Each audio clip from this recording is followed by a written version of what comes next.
आइए समझते हैं डायनेमिकली इंड्यूस्ड ईएमएफ को। डायनेमिकली इंड्यूस्ड ईएमएफ होता क्या है, ठीक है।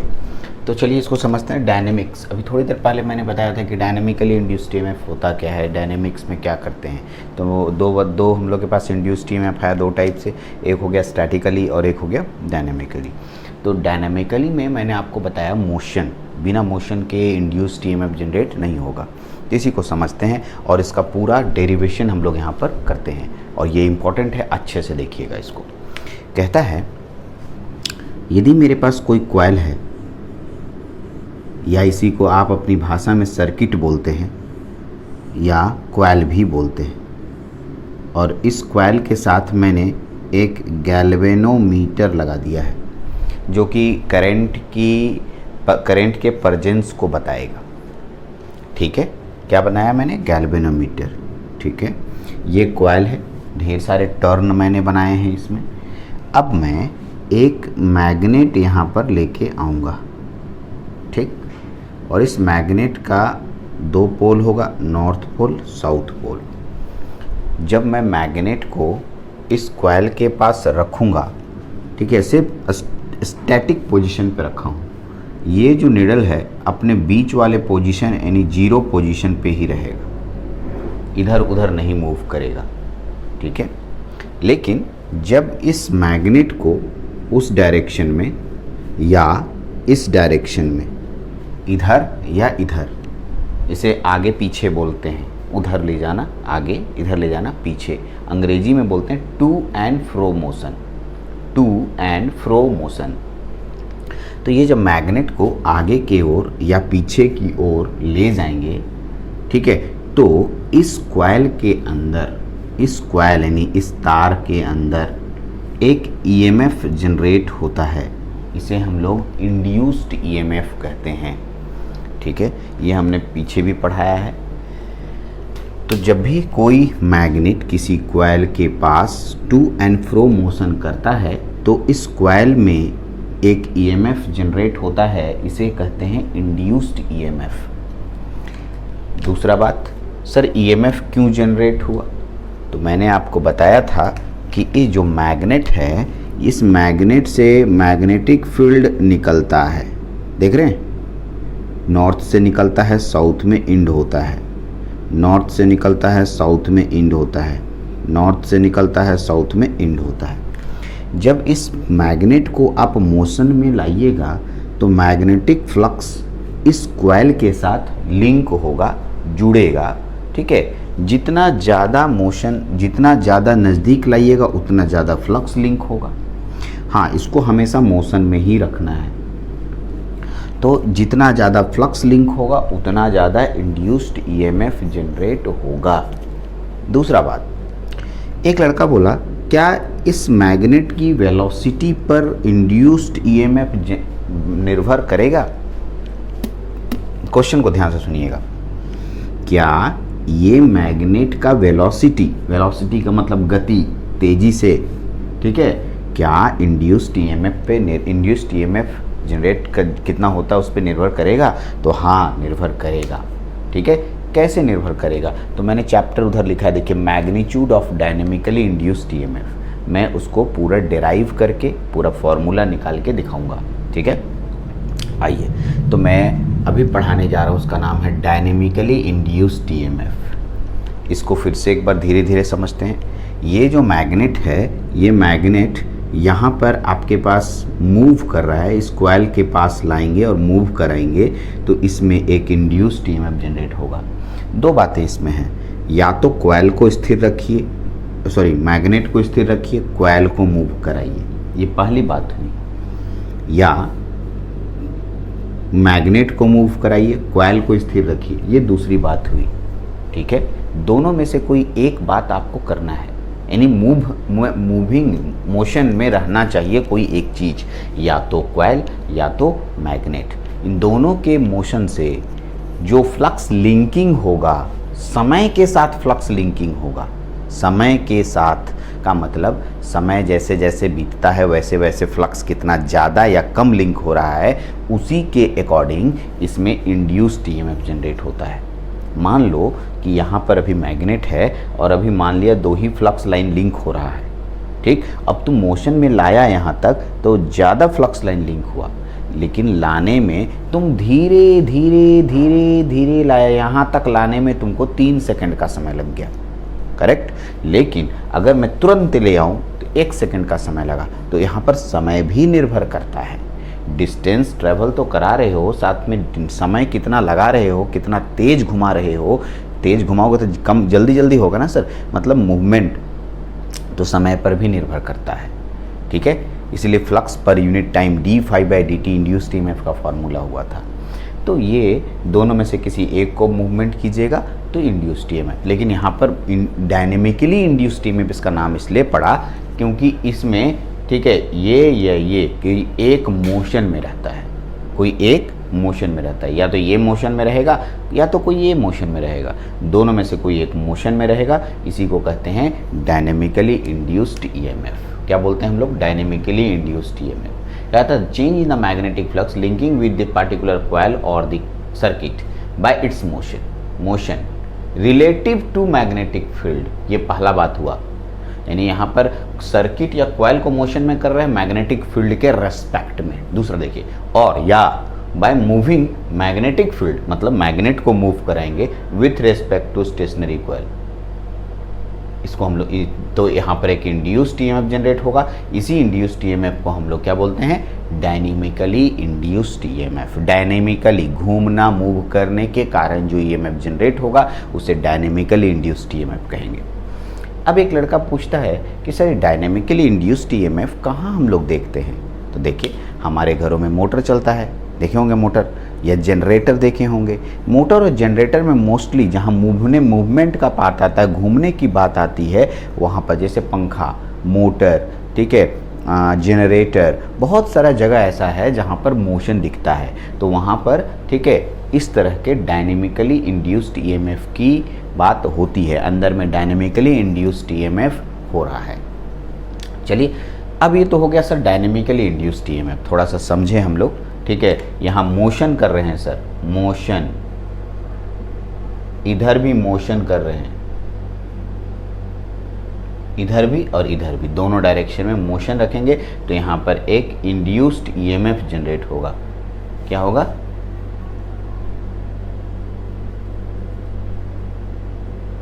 इंड्यूस्ड ईएमएफ जनरेट होगा।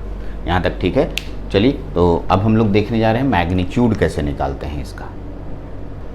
चलिए, तो इसके हम लोग मैग्नीट्यूड को कैलकुलेट करते हैं। तो मैग्नीट्यूड कैसे कैलकुलेट किया जाएगा? तो देखिए, लिखा हेडिंग डाले हैं मैग्नीट्यूड का मान परिमाण, मतलब कितना इंड्यूस्ड ईएमएफ जनरेट होगा। क्या इंड्यूस्ड ईएमएफ मोशन पर निर्भर करेगा, मतलब इसके वेलोसिटी पर निर्भर करेगा, ठीक है। क्या इसके फ्लक्स लिंकिंग पे निर्भर करेगा, किन किन बातों पर डायनेमिकली इंड्यूस्ड ईएमएफ निर्भर करता है, और उसका फॉर्मूला कितना होगा, कैसे हम कैलकुलेट करेंगे। कोई कह दिया कि सर इंड्यूस्ड ईएमएफ जनरेट हो रहा है, बट कितना जनरेट हो रहा है, ये तो बात क्लियर नहीं हुआ। तो उसके लिए हम लोग यहाँ पर एक फॉर्मूला कैलकुलेट करने जा रहे हैं। तो ये एक बहुत इंपॉर्टेंट डेरिवेशन है, अच्छे से देखिए इसको। इसके लिए मैंने नॉर्थ पोल और साउथ पोल का एक मैग्नेट बनाया। इधर नॉर्थ पोल दिया, इधर साउथ पोल दिया। तो आपको मालूम है कि नॉर्थ से साउथ की तरफ मैग्नेटिक फील्ड जाता है। तो यहाँ से एक मैग्नेटिक फील्ड इधर ऐसे जा रहा है, नॉर्थ से निकल रहा होगा, ये बात तय है। आप जानते हैं कि नॉर्थ से मैग्नेटिक फील्ड निकलता है और साउथ में इंटर करता है, ठीक है। अब मैं क्या करने जा रहा हूँ, एक छोटा सा कंडक्टर लूँगा। मैंने आपको यहाँ पर बताया था कि किसी एक को मोशन में रखना है, या तो मैग्नेट को मोशन में रखना है या तो कॉइल को मोशन में रखना है। आपकी सहूलियत के अनुसार किसी एक को मोशन में रखिए, ठीक है। तो मैं यहाँ पर मैग्नेट को स्टैटिक रखा हूँ, मैग्नेटिक फील्ड इसी को बोलते हैं, ठीक है, मैग्नेटिक फील्ड बोलते हैं, और मैग्नेटिक फील्ड को मैंने स्टैटिक रखा है। एक छोटा सा कंडक्टर मैं ले रहा हूँ, देख लीजिए, इस तरीके का कंडक्टर मैं ले रहा हूँ। ये छोटा सा कंडक्टर मैंने लिया, जो कि इसको मैं मोशन करूंगा। किधर मोशन करूंगा ये भी बता रहा हूँ। डायरेक्शन मोशन का इधर रहेगा सर, इधर इधर इधर इधर, ठीक है। ये अपना अपना डायरेक्शन होता है। मैग्नेटिक फील्ड के परपेंडिकुलर हमेशा डायरेक्शन दीजिएगा तो अच्छा रहेगा। मैग्नेटिक फील्ड के क्या रखना है? परपेंडिकुलर। उसका भी कारण बताऊंगा। मैग्नेटिक फील्ड के परपेंडिकुलर डायरेक्शन दिया जाता है, ठीक है, क्योंकि मैग्नेटिक फील्ड परपेंडिकुलर जब जाइएगा तो किसी दो चीज़ में परपेंडिकुलर जब रखिएगा, परपेंडिकुलर का मतलब होता है 90 डिग्री। अगर 90 डिग्री में किसी चीज़ को रखिएगा तो दो कट होता है, देखिए लिंक होना। लेकिन अगर पैरेलल रखिएगा, पैरेलल, ठीक है, पैरेलल का मतलब समानांतर, देखिए कहाँ लिंक हो रहा है सर, ये इधर जा रहा है, ये इधर जा रहा है, लिंक नहीं हो रहा है। लेकिन अगर परपेंडिकुलर रहेगा, हम उधर जाएंगे, ये नीचे आएगा, ये इधर जाएगा, हम उधर जाएंगे, देखिए लिंक हो रहा है ना। तो परपेंडिकुलर जनरली ज़्यादा मोशन कराया जाता है परपेंडिकुलर। अगर हम एक लड़का, आप क्वेश्चन पूछ सकते हैं कि सर कोई दूसरा एंगल में हम मूव कराएं, परपेंडिकुलर नहीं कराएं, 45 डिग्री पे कराएं, तो उसी में हम फॉर्मूला निकलवाएंगे आपको कितने डिग्री पे रखने पर कितना इंड्यूस्ड ईएमएफ जनरेट होता है। चलिए तो इसी को समझते हैं। सबसे पहले इस कंडक्टर के पास ले आते हैं। इस कंडक्टर का फ़ोटो मैं बनाता हूँ। कंडक्टर के पास दो फोटो, यहाँ पर मैं कंडक्टर को अलग लेके चल रहा हूँ, ठीक है, सॉरी। चलिए मैंने एक कंडक्टर चूज किया, देख लीजिए ये कंडक्टर है ना, हाँ यही कंडक्टर को मैंने लेके आया यहाँ पर। कंडक्टर के यहाँ से यहाँ तक की जो लंबाई है उसे एल लंबाई बोलते हैं, क्या, एल। और यहाँ से यहाँ तक की जो चौड़ाई है, इस चौड़ाई का नाम है डी एक्स, क्या ले लेते हैं, डी एक्स। यहाँ से यहाँ तक का जो डिस्टेंस इसको बोलेंगे dx, ठीक है, ओके, dx डिस्टेंस ट्रेवल कर रहा है, मतलब ये मैग्नेटिक फील्ड कहीं ना कहीं, ये dx नहीं, चौड़ाई नहीं बोल रहे, इसको ऐसे बोल रहे हैं कि ये कुछ डिस्टेंस ट्रेवल करेगा, कुछ डिस्टेंस ट्रेवल करेगा यहाँ से लेके यहाँ तक, कहीं ना कहीं तक, उसको हम लोग क्या नाम दे रहे हैं, dx ट्रेवल। x मतलब डिस्टेंस का यहाँ पर बात है, और l लेंथ की लंबाई है, कितनी, इतना ही लंबाई जो है मैग्नेटिक फील्ड को लिंक करेगा, यही ना करेगा जी, यही ना सामने में इससे टकराएगा, ये वाला कंडक्टर का फेस ये है, यही टकराएगा, इसीलिए ये लेंथ l हुआ, और ये dx डिस्टेंस ट्रेवल करेगा, कुछ डिस्टेंस। तो यहाँ मैं लिख दे रहा हूँ, यहाँ पर आप समझ जाइएगा, l बराबर क्या होगा, active length,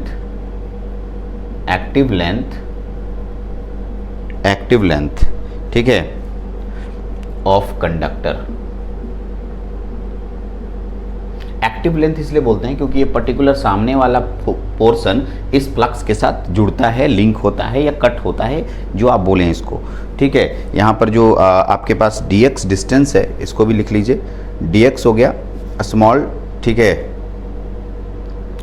small distance, dx बराबर हो गया small distance travelled by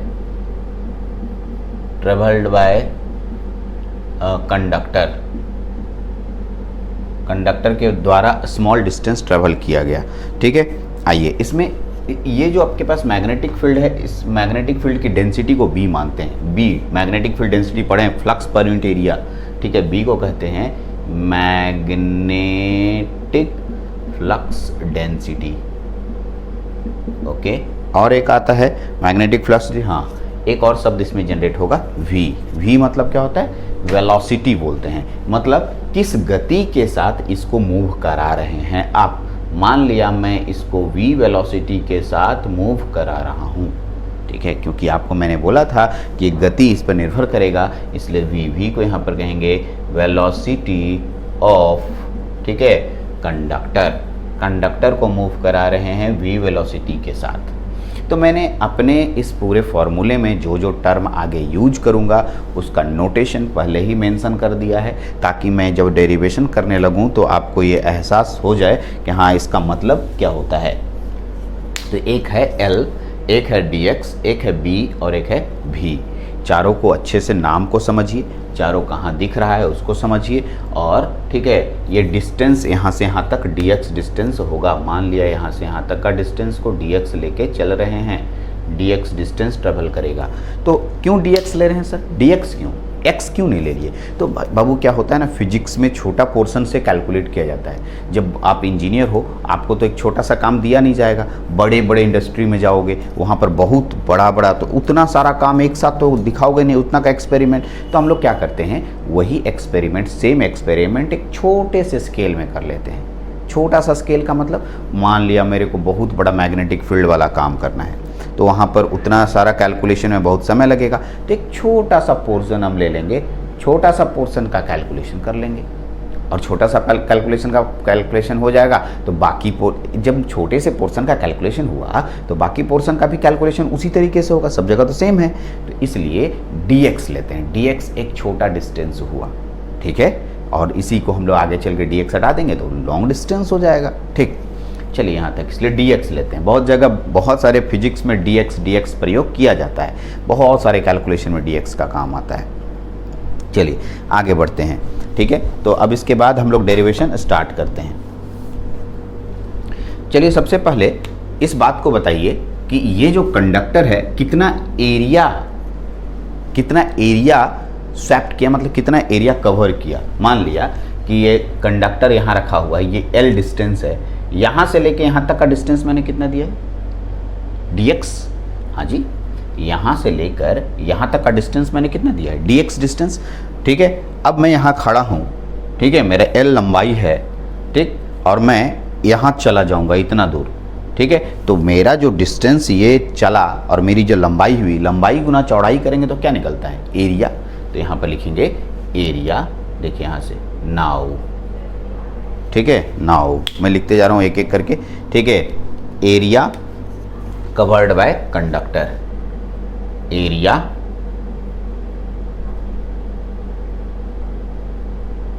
covered by conductor. Area क्यों निकलवा रहे हैं सर, तो यूज होगा, थोड़ा इंतजार कीजिए। एरिया कवर्ड बाय कंडक्टर क्या होगा, इसकी लंबाई कितनी है सर, L इंटू डिस्टेंस कितना ट्रेवल किया, dx। अरे लंबाई गुना चौड़ाई, ये चौड़ाई मान लो और ये लंबाई मान लो, लंबाई गुना चौड़ाई, तब ना इतना दूर का एरिया। अभी इतना ही दूर तक कैलकुलेशन कर रहे हैं, तो यहाँ तक क्यों नहीं, तो भाई इतना हो जाएगा तो बाकी डिस्टेंस भी हो जाएगा। तो इतना दूर तक का कैलकुलेशन कर रहे हैं, जिसमें v वेलोसिटी से dx डिस्टेंस ट्रेवल किया गया, L लेंथ का कंडक्टर था, L लेंथ का कंडक्टर था, dx डिस्टेंस हो गया, v वेलोसिटी से चला, तो L इंटू dx। ठीक है, एरिया समझ गए आप, यहाँ तक तो कोई भी दिक्कत नहीं है। ठीक है, आपको मालूम है, वी नो दैट। ठीक है, एक फॉर्मूला साइड में लिख रहा हूँ। ठीक है, b बराबर फाई बाई ए, कहीं आप पढ़े थे, मैंने पढ़ाया था। ठीक, साइड में मैंने मेंशन किया, देखिए दिख तो रहा, दिखना चाहिए, साइड में देख लेता हूँ। हाँ, b बराबर फाई बाई ए, ये कहीं ना कहीं मैंने पढ़ाया था, पीछे जाके लेक्चर्स देखे होंगे या कॉपी में नोट्स बनाए होंगे, तो आप देख लीजिए। इसी से फाई बराबर अगर हम निकालें तो b गुना a, तो यहाँ से फाई कैलकुलेट करेंगे। इस फाई को लिखने जा रहे हैं। ठीक है, flux cut by the conductor, क्या लिखने जा रहे हैं देखिएगा, फ्लक्स कट बाय, या लिंक बोलते हैं इसी को, link by the conductor is equal to, flux निकालने के लिए फॉर्मूला होता है b गुना एरिया। ठीक है, इसी को कहते हैं magnetic flux density, magnetic flux density multiply area.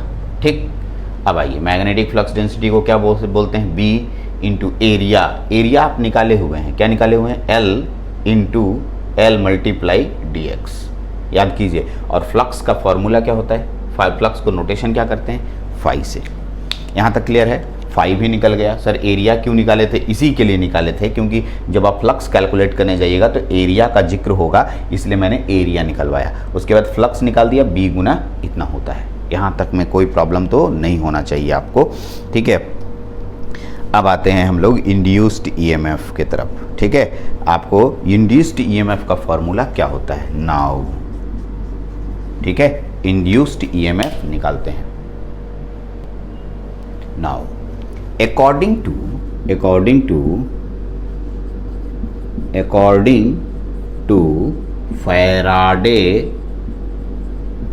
to Faraday law of electromagnetic induction,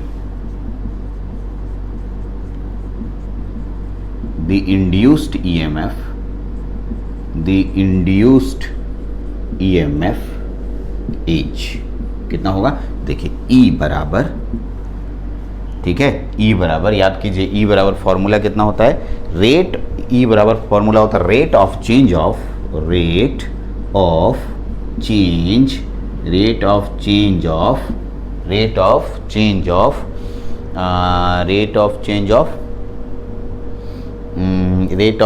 flux. ठीक है, यही ना होता है जी, rate of change of flux.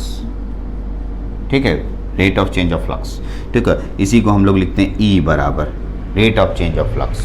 Rate of change of flux कितना हो जाएगा, flux by time. Flux cut, जितना फ्लक्स कट होगा, फ्लक्स कट बाई टाइम। देख लेते हैं, आपको दिखाई दे रहा है कहाँ तक है नीचे बोर्ड, लगभग अब यहाँ तक दिख रहा है, ठीक है, ओके वेरी गुड, यहाँ तक है फ्लक्स बाई टाइम। तो फ्लक्स कितना कट हुआ है सर? फ्लक्स कट हुआ है, देखिए तो BL/dx है ना, BL/dx, BL/dx बटा टाइम का, टाइम को T से डिनोट करते हैं, T लिख दिया। अब आइए इन दोनों को अलग कीजिए, BL/dx बटा dt। आपको मालूम है इसी dx बटा dt को रेट ऑफ चेंज यानी कि विस्थापन की दर, ये विस्थापन की दर हिंदी में बोल रहा हूँ, विस्थापन की दर, भूल गए आप लोग, विस्थापन की दर को वेलोसिटी कहते हैं। विस्थापन हम समझते हैं, मैं इस जगह था, मैं यहाँ से यहाँ चला गया और एक समय के साथ गया कि इतने समय में वहाँ से वहाँ गया, इसे विस्थापन की दर बोलते हैं, ठीक है। कुछ डिस्टेंस ट्रेवल किया यानी कि दूरी बटा समय, दूरी बटा समय चाल को कहते हैं। तो यहाँ विस्थापन की दर है, इसीलिए इसको वेलोसिटी से इंडिकेट करेंगे, यानी यहाँ हो जाएगा BL/v, ठीक है। यहाँ पर B कहलाता है मैग्नेटिक फ्लक्स डेंसिटी, L कहलाता है लेंथ ऑफ द कंडक्टर और V कहलाता है velocity of conductor in a magnetic field, ठीक है। चलिए, तो यही है इंड्यूस्ड EMF का फॉर्मूला। जगह नहीं था, मैं इस वाले को यहाँ लिख दे रहा हूँ। आप इंड्यूस्ड EMF बराबर हो गया BL/v, एक इम्पॉर्टेंट फॉर्मूला, ठीक। लेकिन कंप्लीट नहीं हुआ है, थोड़ा और, क्योंकि अब आप ये तो साधारण फॉर्मूला आपने देखा BL/v, E बराबर BL/v, लेकिन एक क्वेश्चन अभी उठ गया। एक लड़का सोचा सर ये तो सर अभी बोले इधर ले जाने के लिए, ठीक, परपेंडिकुलर अभी बोले थे ना थोड़ी देर पहले, परपेंडिकुलर ले जाने के लिए, लेकिन ऐसा भी तो हो सकता है कि नहीं सर हम इस कंडक्टर को इधर इधर घुमाएंगे, कोना कोना, ठीक, या इधर कोना कोना घुमाएंगे, तो क्या इंड्यूस्ड EMF जो जनरेट होगा उतना ही होगा जो पहले हो रहा था? नहीं सर, ठीक है। डायरेक्शन, इसका जो एंगल है इस पर निर्भर करता है। अभी तो मैंने आपको 90 डिग्री बताया, 90 डिग्री बताया ना, तो 90 डिग्री के केस में BL/v होता है। तो सर अलग अलग एंगल होगा तो कैसे होगा? इसके लिए आप पहले इसको नोट करें, इसी में मैं आगे आपको डेराइव करके दिखा देता हूँ, ठीक है। चलिए इसको नोट कीजिए पहले।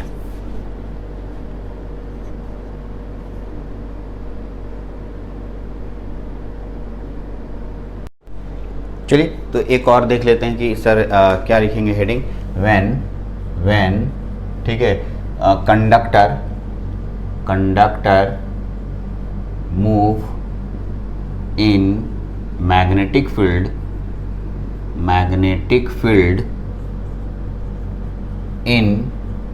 इन पर्टिकुलर एंगल,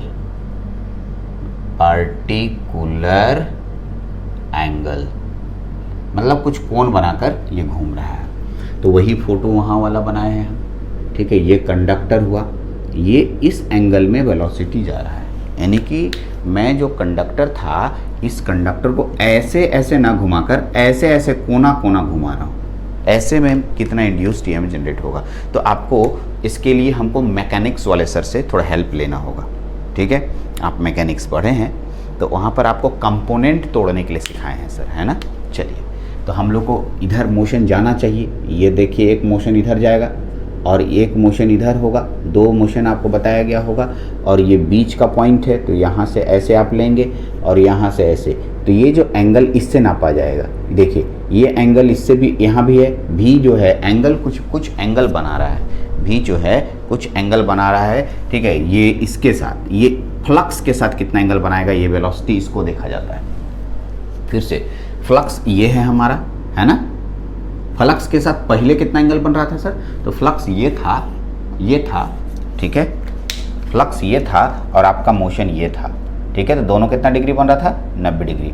अब यही वाला कंडक्टर ऐसे हो गया तो ई वाला एंगल बनेगा ना, देखो तो, देखो फ्लक्स ये हुआ एंगल, तो इसको एंगल बनाएंगे, ये लाल वाला और काला वाला पेन जो दिख रहा है इन दोनों के बीच को एंगल कहेंगे। तो यहाँ पर एंगल बना दीजिए, ये वाला एंगल हो गया थीटा, ठीक। और कंपोनेंट तोड़ने के लिए आपको सर सिखाए होंगे, ये वेलोसिटी v है तो इधर टूटेगा, इधर लिखाएगा v cos थीटा, और इधर जो होगा v sin थीटा, याद रहेगा। यानी कि जो वेलोसिटी लेंगे, वेलोसिटी की जगह पर क्या लिख देंगे, v साइन थीटा। करेक्ट। हाँ देखिए सर, यहाँ वेलोसिटी इधर जा रहा था, इसमें एंगल नहीं था, 90 डिग्री था। 90 डिग्री रहेगा भी तो साइन थीटा में 90 रखिएगा तो 1 ही आएगा। चलिए, तो अगर हम इस डायरेक्शन में लें तो यहाँ पर हम लोग को नाउ, यहाँ लिख देंगे नाउ, हम लोग जानते हैं, ठीक है, इंड्यूस्ड ईएमएफ बराबर, ठीक है, बी एल भी साइन थीटा, यही मेन फॉर्मूला है।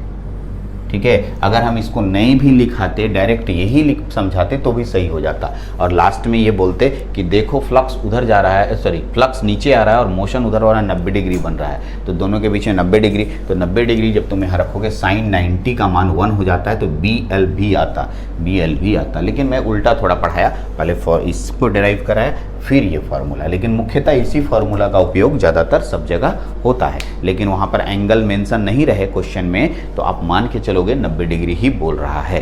क्वेश्चन में यदि एंगल मेंशन नहीं रहे तो आप इस फार्मूला को उपयोग करेंगे, और क्वेश्चन में एंगल मेंशन रहेगा, कोण का मान दिया रहेगा, तो BL भी साइन थीटा यूज करेंगे। ठीक है, चलिए, तो लेक्चर लंबा हो गया, ठीक है, बहुत ज़्यादा लंबा हो गया, ठीक है, तो इसलिए अब इसमें इतना ही रखते हैं। न्यूमेरिकल नेक्स्ट लेक्चर में करेंगे। और statically induced EMF, statically induced EMF के 2 टाइप मिलेंगे आपको, सेल्फ इंडक्शन और म्यूचुअल इंडक्शन, उसमें पढ़ेंगे।